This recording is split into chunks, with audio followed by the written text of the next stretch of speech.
नमस्कार. श्री स्वामी समर्थ. मित्रांनो, पितृपक्ष चालू होत आहे 7 सप्टेंबर ते 21 सप्टेंबर या कालावधीमध्ये तुम्हाला असे उपाय करायचे आहे जेणेकरून तुमच्या पूर्वजांचा आशीर्वाद तुम्हाला अपार मिळतील. तर बघा, घरातील महिलांनी कोणती अशी गोष्ट आपल्या घराच्या मुख्य दारावर या पितृपक्षामध्ये ठेवायची आहे आणि रात्री असे कोणते कार्य करायचे ज्यामुळे तुमचे पूर्वज तुमच्यावरती खुश होतील. तर मित्रांनो, हा व्हिडिओ तुम्ही शेवटपर्यंत पहा, कारण यामध्ये सांगितली जाणारी माहिती अत्यंत महत्त्वाची आहे.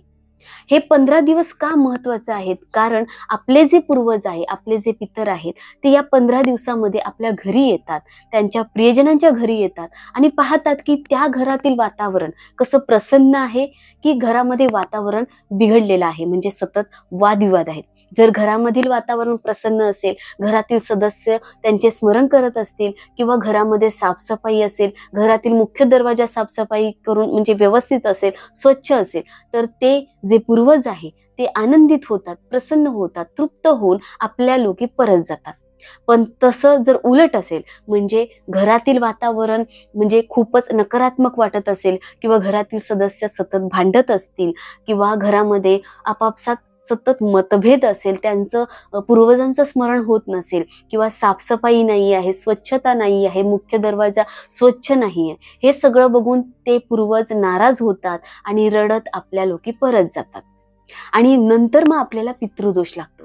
आता पितृदोष असेल तर काय होतं, तर पितृदोष घरात लागला असेल तर घरातील वातावरण सतत नकारात्मक राहतं.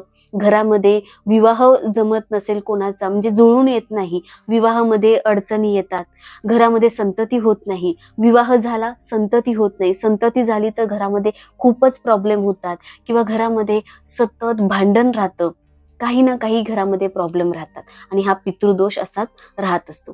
तर हे सगळे प्रॉब्लेम होऊ नये म्हणून या पितृपक्षामध्ये आवर्जून हा जो मी तुम्हाला उपाय सांगणार आहे तो घरातील मुख्य महिलांनी नक्की करायचा आहे.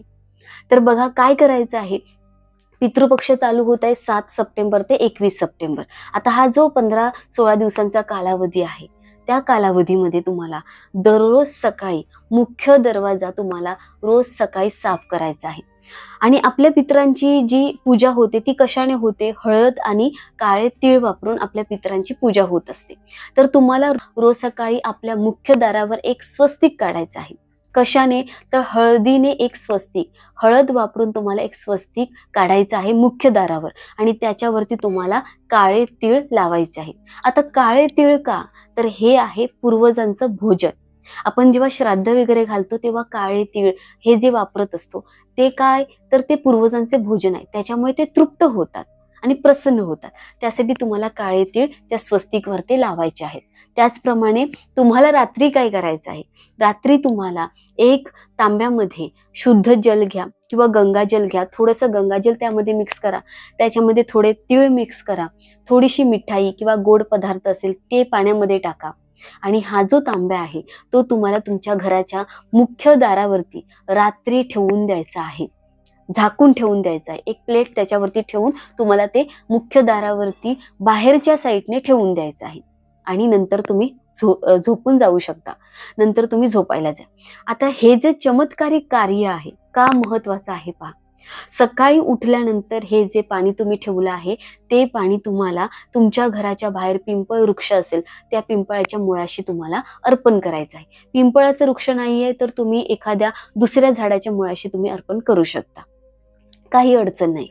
पण हे चमत्कारिक कार्य केल्याने तुमचे पूर्वज जे आहेत ते तुमच्यावरती खूप खुश राहतील आणि तुम्हाला ते आशीर्वाद देणार आहेत. तर हे जे मुख्य कार्य आहे त्यामुळे तुमच्या आयुष्यात चमत्कार घडून येतील. आता जर आपल्यावरती पूर्वज खुश झाले तर आपल्याला पितृदोष लागणार नाही, त्यांचा काहीच आपल्याला दोष लागणार नाही आणि आपले आयुष्य आहे ते सुखकारी होऊन जाईल. त्यासाठी हा जो उपाय आहे तुम्ही हा दररोज 15 दिवस करायचा आहे. रोज तुम्हाला त्यांच्यासाठी मुख्य दारावरती रोज तुम्हाला पाणी ठेवून द्यायचं आहे जेणेकरून ते तुमच्यावरती खुश राहतील. हा जो उपाय आहे खूप चमत्कारी आहे, नक्की करून पहा. हा छोटासा मी तुम्हाला व्हिडिओ मधून जो उपाय सांगितला आहे तो करून पहा जेणेकरून तुम्हाला तुमच्या पूर्वजांचे आशीर्वाद प्राप्त होतील. तर या काळामध्ये तुम्हाला तुमचे पूर्वजांचे स्मरण करायचं आहे. आणि जर श्राद्ध घालायला तुम्हाला तिथी माहीत नसेल आणि तुम्हाला श्राद्ध घालता आलं नाही कोणत्याही कारणामुळे, तर तुम्ही आवर्जून जेव्हा सर्व पितृ अमावस्या आहे त्या दिवशी तुम्ही नक्की श्राद्ध घाला आणि त्या पितरांची स्मरण करून तुम्हाला तिथी करायची आहे. तर असा साधा सोपा उपाय आहे, नक्की करा.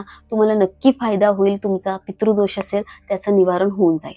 तर हा व्हिडिओ मी इथेच एंड करते. काही समजलं नसेल तर कमेंटमध्ये विचारा. नक्की तुमच्या कमेंटच्या प्रश्नांचे उत्तर मी देण्यास तयार आहे. पुन्हा भेटूया नवीन व्हिडिओमध्ये. तोपर्यंत श्री स्वामी समर्थ. धन्यवाद.